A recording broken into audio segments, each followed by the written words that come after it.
सम में भी होगा। अब इसका कुछ एग्जाम्पल से समझ लेते हैं। जैसे मैं एक कंक्लूजन लूँ यहाँ पे, मान लो एक कंक्लूजन लेते हैं, थर्ड कंक्लूजन, कि all A R C, all A R C, मतलब ये कि सभी ए सी है। अब देखो, क्या सभी ए सी के अंदर है? देखो, सारा ए बी के अंदर है, सारा बी सी के अंदर है।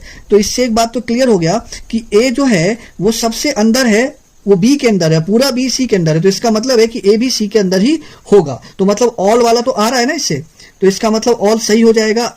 उसके बाद एक और एग्जाम्पल लेते हैं। अगर मैं ऐसा कहूं कि सम बी आर डी, कुछ बी डी है, तो ये बात सही है या गलत? ये फॉलो करेगा।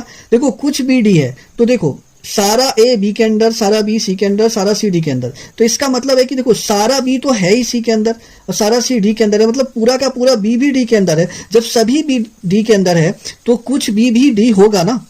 जब ऐसा समझो कि सारा बी अगर डी है, सभी बी अगर डी है, तो इसका मतलब कुछ बी भी डी होगा, मतलब ये बात भी सही है। तो इससे क्या बात समझ में आया? इससे ये समझ में आया कि जब आप इनसाइड से आउटसाइड, अंदर से बाहर की ओर आते हो, तो आपका जो कंक्लूजन होता है वो सम में भी आएगा और ऑल में भी आएगा।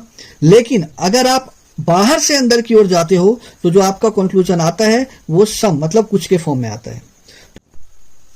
इसमें देखो, एक और खास बात मैं आपको बताना चाहता हूं। चाहे आप आउटसाइड से इनसाइड जाओ, बाहर से अंदर की ओर जाओ, चाहे इनसाइड से आउटसाइड, चाहे अंदर से बाहर की ओर आओ, जो सम वाला कंक्लूजन है ना, ये कॉमन है। तो जो कुछ वाला है वो दोनों केस में सही होगा। ये ध्यान रखना है, जब आप बाहर से अंदर की ओर जाओगे और जब अंदर से बाहर की ओर आओगे, तो कुछ वाला जो निष्कर्ष होगा ना, वो दोनों केसेस में सही होगा।